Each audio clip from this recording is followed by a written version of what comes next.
ఈ కలికాలంలో ప్రతి మనిషిలో స్వార్థం పెనవేసుకుపోయింది. దేనివల్ల అంటే కలి ప్రభావం వలన అని అనేక శాస్త్రాలు తెలుపుతున్నాయి. కలికాలంలో కలిదోషం మనదరి చేరకూడదు అంటే ఏమి చేయాలి?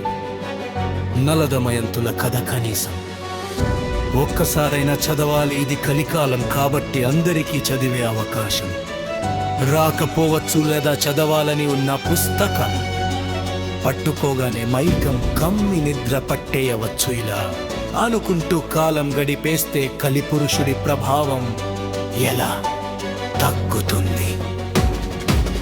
తగ్గకపోగా ఇంకా ఇంకా పెరుగుతుంది.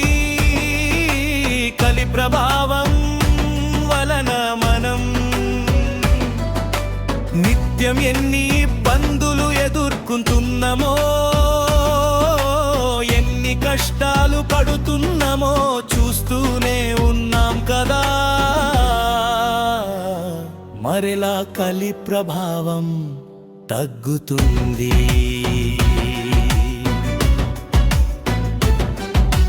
ధర్మపాలుడు అయిన నలుడిని ఎలాగైనా నాశనం చేయాలని సంవత్సరాలు ఓపికతో ఎక్కడ దొరుకుతాడా అని చూశాడు. ఒకనాడు మూత్ర విసర్జన చేసి కళ్ళు కడుక్కోకుండా సూర్య నమస్కారం చేశాడు అంతే. ఆ చిన్న పొరపాటు వలన నలుడిదిలోకి సులువు ప్రవేశించాడు.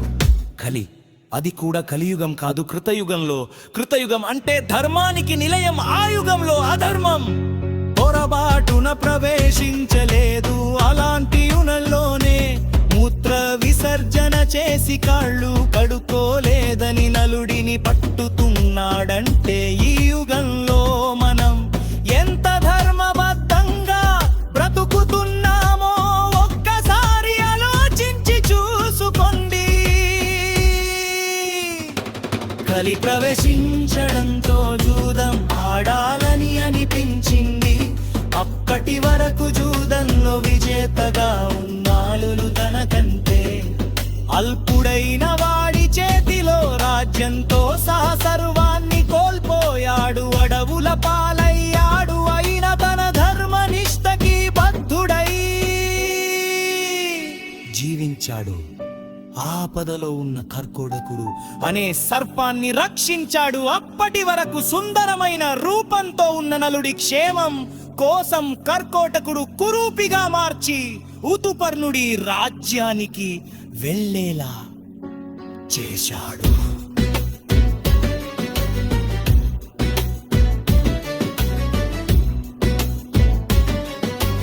ఇక్కడ తనని, అదిలో తన భర్త తనని ఒంటరిగా వదిలి వెళ్ళిన పిదప ఋషుల దర్శనం జరిగిన అనంతరం తన పిన్ని రాజానికి చైన దమయంతి భర్త అన్వేషణలో భాగంగా రెండో వివారం అని ప్రతి రాజ్యానికి వర్తమానం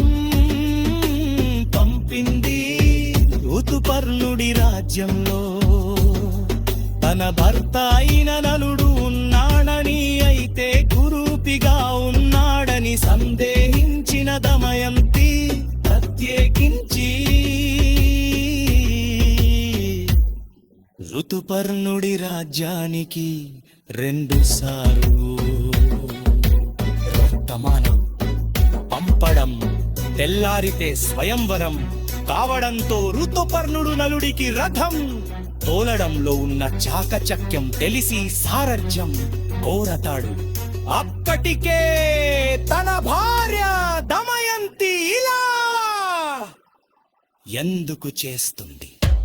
అంత పతివ్రత అయిన దమయంతి నన్ను కాదని మళ్ళీ వివాహం ఎందుకు చేసుకుంటుంది? ఇది ఎలాగైనా తెలుసుకోవాలని ఋతుపర్ణుడి విన్నపాన్ని అంగీకరించి రథ సారథ్యం వహిస్తాడు. ఆ రథం బదలల వేగానికి నిమిషాలికి నిమిషం అంతే కంటే అన్న పాటు అంతే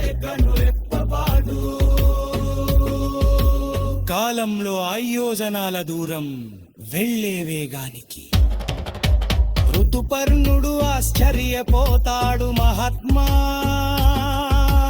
నీవు సామాన్యుడిలా లేవు ఇంత వేగంతో. రథాన్ని నడపగల సామర్థ్యం ఈ భూమండలం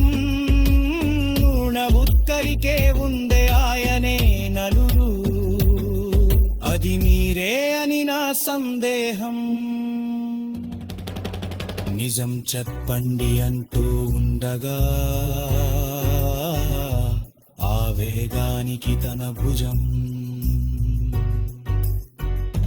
పై ఉన్న ఉత్తరీయం మాలికి ఎగిరి పురుకుంది. మహాత్మా, ఒక్కసారి రథం పంది ఉత్తరీయం ఈసుకురానాలీయమన మగుడు మహారాజా ఉత్తరీయం తదివీరు నాకు ఆదిశయం జట్టేలో కుమలం యోజనాద తూరం అచ్చేసాం నిప్పడు వెరక్కి జయడం అంతే సమయారిది మనం చేరుకోలేము అనగాలి ఆశ్చర్యపూరిన ఆత్మ ఒక్కసారి ఆదునంగా నిలిపిస్తున్న జంతువులెత్తరి తందిన పంది అంతా దూర తంది అంతు తాముడనను పరంబులుదను నిధి వరం కలుపుతారు పురు జరుగుంది చిత్పర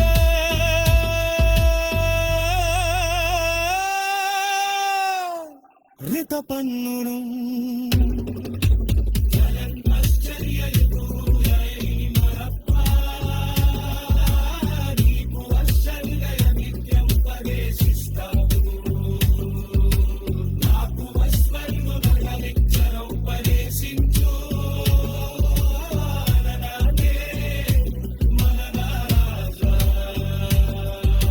ప్రస్తుతం నేను గురుకి ముందు రాకు అక్షరుదయ